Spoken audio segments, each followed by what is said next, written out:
All right, so each Saturday on Sports Desk, we bring you a breakdown of the NFL betting trends and what you should be looking for in Week 2 this week. And for that, we bring in a professional sports bettor in Vegas and host of the Bet the Board podcast, Payne Insider returns. Payne, good to have you back, buddy.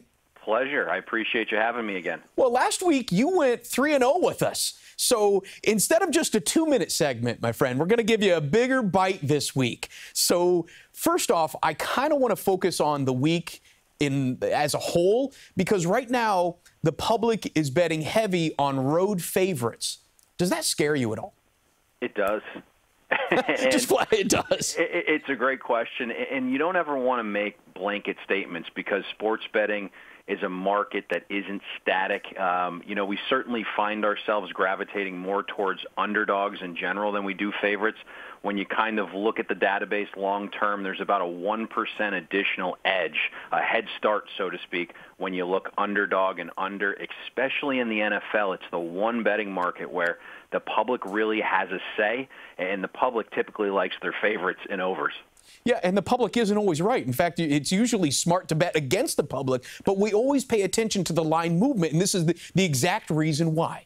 The Jets moved from underdogs to 2.5-point favorites against the Dolphins after the performance we saw on Monday night. Does that mean the smart money is in Miami, or do you agree with the public's opinion? The smart money is on Miami, and as you alluded to, that Jets-Dolphins look-ahead line was 1, and all of a sudden the Jets go out on Monday Night Football. They look like world beaters on national TV, winning outright as a touchdown underdog.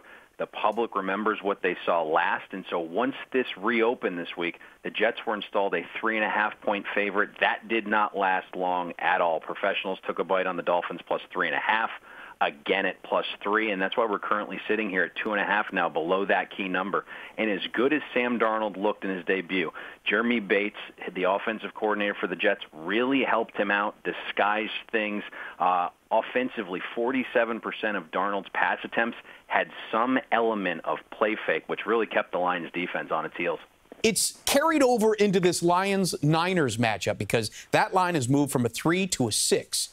Is that an overreaction by the public? Listen, a few sports books opened 3.5-point favorites before Monday night's game, and then they reopened after Detroit's disappointing blowout loss with the 49ers, about a 6-point favorite. You've had players kind of speak out for the Lions and openly discuss their unhappiness with Matt Patricia and how he's treating them. And then when you break down the film, you see a Lions defense that's learning a new system. They're incredibly slow to react. They're out of position. And I think we see a refocused Jimmy G step up in a big way this week. I know he's motivated after hearing the Vikings defense call him out for not wanting to take a hit. And quite honestly, as poor as Garoppolo played last week, the 49ers were in that ball game and actually outgained the Vikings by 0.6 yards per play, so the scoreboard was a bit misleading. All right. Heavy betting on the Chargers have moved that line with the Bills from 9 to 7.5. The Bills are a bad team, and they're going to be starting a rookie who's making his first NFL start, so logic certainly leans towards the Chargers.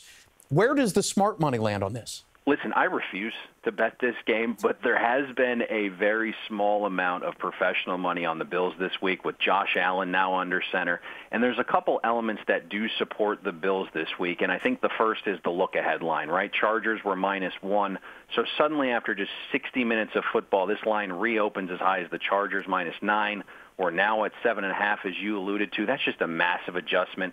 I think the second thing that favors Buffalo just a little bit is the start time. You have a West Coast team traveling east for an early kick, so the body clock reads 9 a.m. And remember, Buffalo was embarrassed last year by the Chargers. There's 30-point revenge here as well. But I can tell you most pro bettors are either sitting this game out, or if they are getting involved, it's very small with Buffalo. It's just a small wager. There's concerns, as you mentioned, with this Bills roster, specifically with their offensive line. Last week, they allowed 18 pressures on just 42 total dropbacks. Right now, the Aaron Rodgers injury has the Packers-Vikings game off the board. But when this does come back up, how do you handle this? Do you touch this game? Right now, it's a wait-and-see approach. I think when it comes to the Packers quarterback position, it's about an 8.5-point downgrade for us from Aaron Rodgers to Deshaun Kaiser. But I think that changes a little bit this week because you have to factor in an Aaron Rodgers that we know won't be 100%. The diagnosis was quite clear. It's an MCL sprain. Those take about 2 to 4 weeks to heal. So if Rodgers does play, his mobility is going to be really limited against a Vikings defensive front that likes to get after the quarterback. We did see Green Bay open about a 2-point favorite. That quickly moved through 0, and Minnesota became a 2-point favorite before the game was ultimately taken off the board, and it still remains that way right now as we talk. Well, I will say that, he was limited last week, and he looked pretty impressive coming back after the injury, by the way. All right, now to the Saints. The Saints were Vegas favorites last week, and then they lost at home. Here's the thing. They've started 0-2 the past 2 years. Clearly, that scared some people away, so much of Vegas hasn't seen a ton of money on this matchup. But does that make sense that the Saints at 9.5 over the Browns is a true value play? You hit that right on the head. The Saints have been starting slow. That's been the theme 5 straight years for Sean Payton, losing his opener. And in those 5 games, New Orleans has undershot expectation by 9 points. And now you have a Browns team that I believe was fortunate to walk away with a tie. They had the most turnover luck of any team in the NFL Week 1. They're going to be heading to New Orleans to face a ticked-off Saints team without Josh Gordon, without their defensive leader, Christian Kirksey, who are both out with injuries. We have seen professional bettors actually look to key in on New Orleans on a 6-point teaser this week to get them below the largest 2 key numbers in the NFL of 7 and 3. Final game is Giants-Cowboys Sunday night. This is a battle of bad offensive lines. And specifically, how about what the Cowboys have done offensively? Dak Prescott has struggled stretching into last season. 7 of his last 9 starts, he's failed to throw for 200 yards. 6 times he's had no touchdowns. Is this Dallas offense even good enough to give 3? It's ugly, and Jason Garrett doesn't do anything offensively to put his players in a position to succeed. As you mentioned, Dak is limited with what he can do. The wide receiver group is questionable at best, and because of it, it's a team that's been really reliant on running the ball the last few seasons.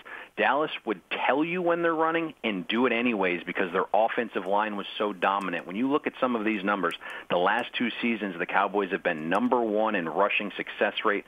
56% of their runs have graded successful, but now there's an issue. All-World center Travis Frederick is out. He would touch the ball on every single snap. He set up Dak's protections, and he might be the most valuable player in the NFL that isn't a quarterback. And last week we saw against Carolina, Dallas was successful on just 27% of their runs. On the other side of the ball, you have a Giants team that's breaking in a new offensive system with Pat Shurmur. Usually it takes about half a season to get acclimated to enough to your new offense. I think there'll be some early growing pains, and because of that, we've seen professional bettors really gravitate towards the under, specifically in the first half, under 21.5. Well, those growing pains can be healed very quickly when you have a running back that can bust off a 68-yard touchdown run. You can hear his thoughts by downloading his podcast, Bet the Board. Payne Insider. Thanks for all your insights, buddy. Appreciate it, Steve. Have a good night. All right, you too. All right, stick around. We'll be right back.